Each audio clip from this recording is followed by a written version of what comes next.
41 and 9. Give it to me. The book of Genesis, chapter 41, verse 9. Then spake the chief butler unto Pharaoh, saying, I do remember my faults this day. Pharaoh was wroth with his servants, and put me in a ward in the captain of the guard's house, both me and the chief baker. And he dreamed a dream in one night. I and he were dreamed each man according to the interpretation of his dream. And there was with us a young man, a Hebrew servant to the captain of the guard. And we told him, and he interpreted to us our dreams. And each man according to his dream he did interpret. And it came to pass as he interpreted to us, so it was. You can stop that. So just stop that. So they're talking about how Joseph was able to interpret dreams, telling the Pharaoh. So let's skip down to where he actually interpreted the dream. Let's see now. What verse was you on? That was verse 9. That was like verse 12. Okay, you was verse 2.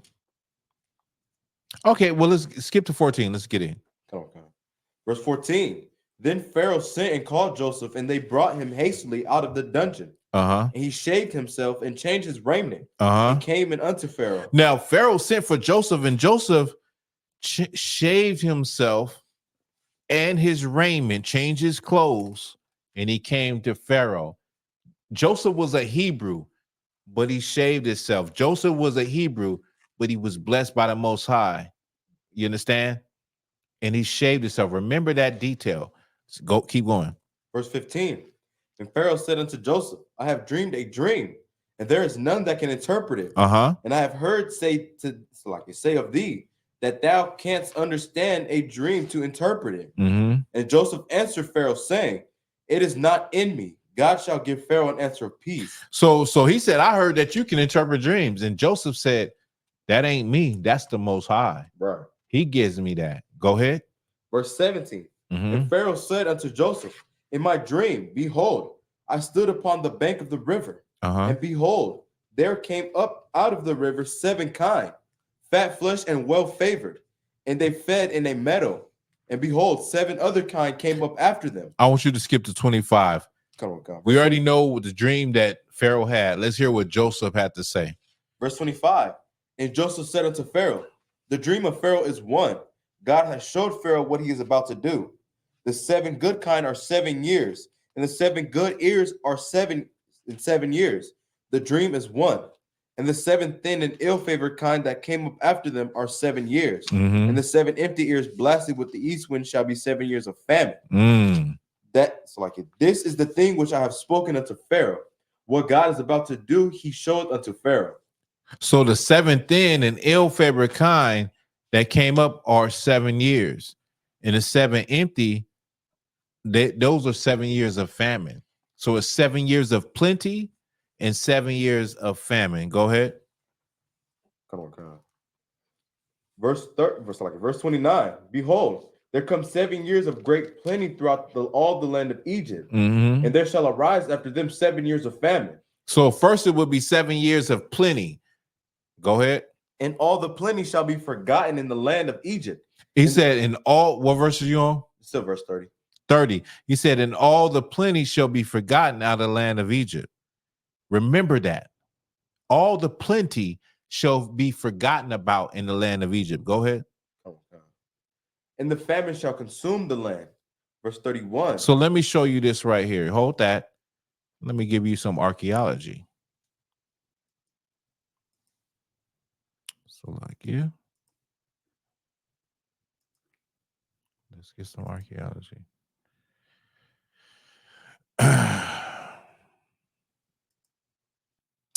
Now, this is the famine stela.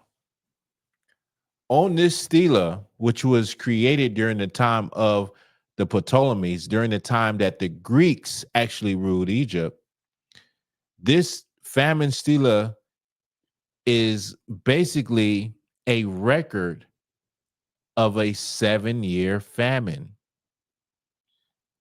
This record is of a man, not only the pharaoh at the time named Djoser, but also his architect and his visor named Imhotep. Many scholars and historians have said that Imhotep is possibly Joseph in the Bible. Why? Because this specifically speaks of a famine. It speaks of Imhotep actually going to his God and giving an answer to the Pharaoh Djoser for what is to come. The 7 years of famine. It doesn't talk about 7 years of plenty. It doesn't talk about 7 years of plenty. This was erected over 1,000 years after Joseph lived. This was also a record because in the Bible, we'll get to that, it talks about Joseph tells the Pharaoh what to do, and that is to gather all of the grain in storehouses and exact 1/10 or 1/5 from the land for taxes, except for the priests. All of this is recorded in the famine stele. Now remember, it's not mentioning the years of plenty. And let's get back to where we just read. Joseph predicted this. Give me where were we at? 41. 30. No, I want 30. Was it 30? Come on. The book of Genesis, chapter 41, verse 30. And there shall arise after them 7 years of famine, and all the plenty shall be forgotten in the land of Egypt. Joseph predicted this. He said that all the plenty shall be forgotten about. The only thing that people are going to remember is the 7 years of famine. Well, this monument was written over 1,000 years after Joseph was even alive. And all it records is the 7 years of famine. Not only that, it's been Egyptianized, meaning that instead of giving the credit to the God of Israel, it gives the credit to the God of Num. It gives the credit to the Egyptian gods that they went to get the answers. And this is considered striking evidence, significant evidence that this Imhotep was Joseph. He was a vizier, he was a chancellor, he was second in command, first ever. Not only that, he created, and I will show you more, he created the first silos, which is granaries or storages for grain when they had the 7 years of plenty, because they knew that the famine was coming. Go ahead, Karatazar. That's definitely biblical, sir. It's everything that Joseph did. You know what I'm saying? He told Pharaoh, store up while you got the plenty. So in the bad times, through the 7 years of famine, you good. Mm-hmm. And this is like, but it's just a common thing that our oppressors do. They never give no Negro no credit. I know Israelite no credit on anything. So. Right. Yeah, you're right about that. They don't give our forefathers credit, and part of the reason is because of the politics today. So they can't say that Joseph, an Israelite, or in the world today they think is a fake Jew. They can't say that he was, the person that saved Egypt, and he was Imhotep, one of the first, literally before, he was the first person to create storages or granaries to save up the grain to give out to different nations. So to give out to different nations. So to give him that credit will be giving the fake Jews credit, because that's who the world thinks is God's chosen people. They don't think that we're God's chosen people. And you're right on what you're saying. Keep going about Yella. Come on, Kyle. Verse 31, and the plenty shall not be known in the land by reason of that famine following, for it shall be very grievous. Verse 32. It shall be very grievous, right? Go ahead. And for that the dream was doubled into Pharaoh twice, it is become that the thing is established by God, and God will shortly bring it to pass. Now therefore, let Pharaoh look out a man discreet and wise, and set him over the land of Egypt. Let Pharaoh do this and let him appoint officers over the land. What verse is that? I'm in the middle of verse 34. Okay, go ahead. And take up the 5th part of the land of Egypt, and then the 7 plenty. So Salaki, in the 7 plenty of years. So Pharaoh used Joseph to appoint officers over the land and take up the 5th part of Egypt, meaning 20% of Egypt. You would take it. You would take taxes in the 7 plenteous years. That's what it says. Go ahead. Verse 35. And let them gather all the food of those good years that come, and lay up corn under the hand of Pharaoh, and let them keep food in the cities. Verse 36. And that food shall be for store to the land against the 7 years of famine, which shall be in the land of Egypt, that the land perish not through the famine. So Joseph was in charge. He gave him charge to do this thing, to store up all of this food and corn in those plenty of years. So when the famine came, they would be ready, not only to feed everyone, but also to make money. During this time in history, Egypt became very rich because everybody had to come to Egypt during the famine to buy barley and grain and corn. So Egypt became very rich. Go ahead. Come on, Kyle. Verse 37. And the thing was good in the eyes of Pharaoh and in the eyes of all his servants.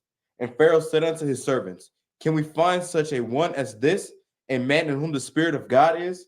And Pharaoh said unto Joseph, for as much as God has showed these all this, there is none so discreet and wise as thou art. So the Pharaoh looked at Joseph as like, there is no one like you, as wise as you are. Can we find anybody in the land of Egypt like this? They couldn't, because they already had asked the Egyptian magicians, and they didn't have no answer. Go ahead. Verse 40. Thou shalt be over my house. And he said what? Thou shalt be over my house. Pharaoh said Joseph shall be over his house. Go ahead. Thou shalt be over my house. And according unto thy word shall all my people be ruled. Only in the throne will I be greater than thou. Pharaoh said, only will I be greater than Joseph. Joseph will rule everything. Only I will be greater than that. Go ahead. Verse 41. And Pharaoh said unto Joseph, see, I have set thee over all the land of Egypt.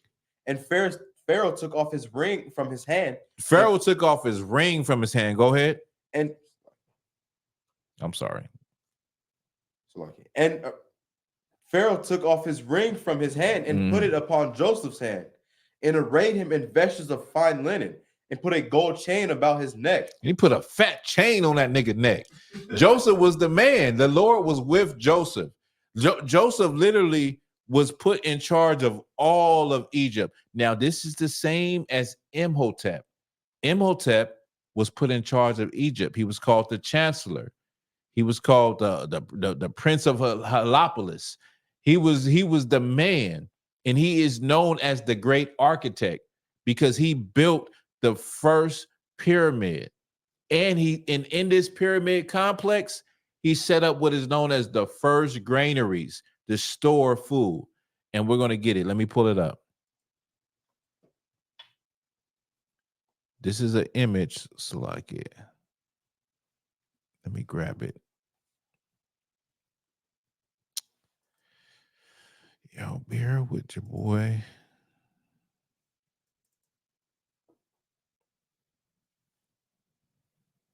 This is the image of Imhotep. Imhotep, also known possibly as Joseph,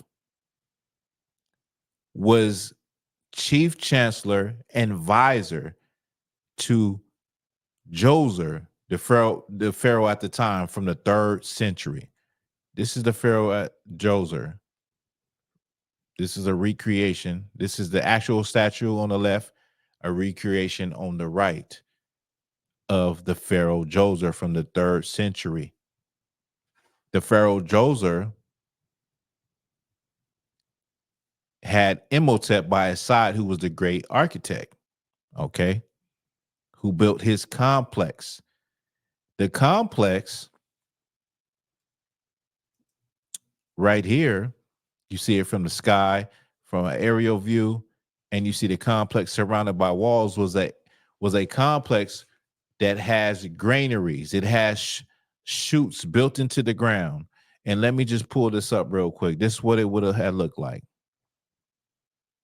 Now, when you look at the red boxes that are the boxes outlined in red, these are the chutes that would have went into the ground, and they would have been filled with grain. If you look at the middle diagram, the white one at the bottom, that is a diagram how it would have been created, right? So you have these chutes, and then the blue lines is all going to one chute. So as the main chute full of barley and wheat and grain is starting to deplenish, they would fill it back up naturally by these chutes running into the main granary. And this is built in the complex that Imhotep built. I'm sorry. For the Pharaoh Djoser. This is the first step pyramid in Egypt. This was a whole complex, as you can see right here. This is what it would have looked like, surrounded by walls that were 10 meters high. So you couldn't get it. You can only come in one way and leave out the other way. You would go in, you would get your grain, and you would go back out to your country. But this is possibly what you're looking at is Joseph of the Bible. Now, Imhotep, like Joseph, was the second in charge, the only person that fits the story of Joseph at the time of Joseph. And there is no records in ancient Egypt of his burial. We know that Joseph, his bones were carried out of Egypt. He was not buried as an Egyptian. Joseph would not had looked like a Hebrew. Why? Because we read that Joseph shaved his face like the Egyptians. He dressed like the Egyptians. And if we were able to read more for time's sake, we would know that when his brothers came to Egypt for grain, that they did not recognize him. He spoke like an Egyptian, and he looked like an Egyptian. Okay, these are actual artifacts of Imhotep, who fits the life and the accomplishments of Joseph of the Bible. Where we at? Genesis 41:43. Mm-hmm. Verse 43. And he made him to ride in the second chariot which he had. And they cried before him, bow the knees. So like it bowed the knee. And he made him ruler over all the land of Egypt. So Joseph became the ruler of all the land of Egypt. Right. And everyone bowed down to Joseph. He gave Joseph his ring. Joseph looked like an Egyptian. Keep going. And Pharaoh said unto Joseph, I am Pharaoh, and without thee no man lift up his hand or foot in all the land of Egypt. Mm-hmm. And Pharaoh called Joseph's name Zapnath-Paneah, and he gave him to wife Asenath, the daughter of Potipharah, priest of On. And Joseph went out over all the land of Egypt. So for all intensive purposes, Joseph looked like an Egyptian. And you probably might think in your mind, this is before the law, statute, and commandments. So Joseph was given a wife that was Egyptian. Right. He was given a wife from a high priest in Egypt. And he shaved his face like an Egyptian. And he lived as an Egyptian. But Joseph also reminded his brothers that we are Hebrews. The Lord has blessed me in this land. And don't forget when I die to take my bones with you. With all the greatness that Joseph had, he still remembered who he was. Right. Even though he rose to a high ranking in Egypt, the Lord gave him favor. Let me tell you something. The Lord can give you favor here in America. The Lord has given plenty of our brothers and sisters favor. You have brothers in the cabinet of America. You had Colin Powell, Condoleezza Rice. You had different people that have been high in the ranking. And I'm not saying Barack Obama.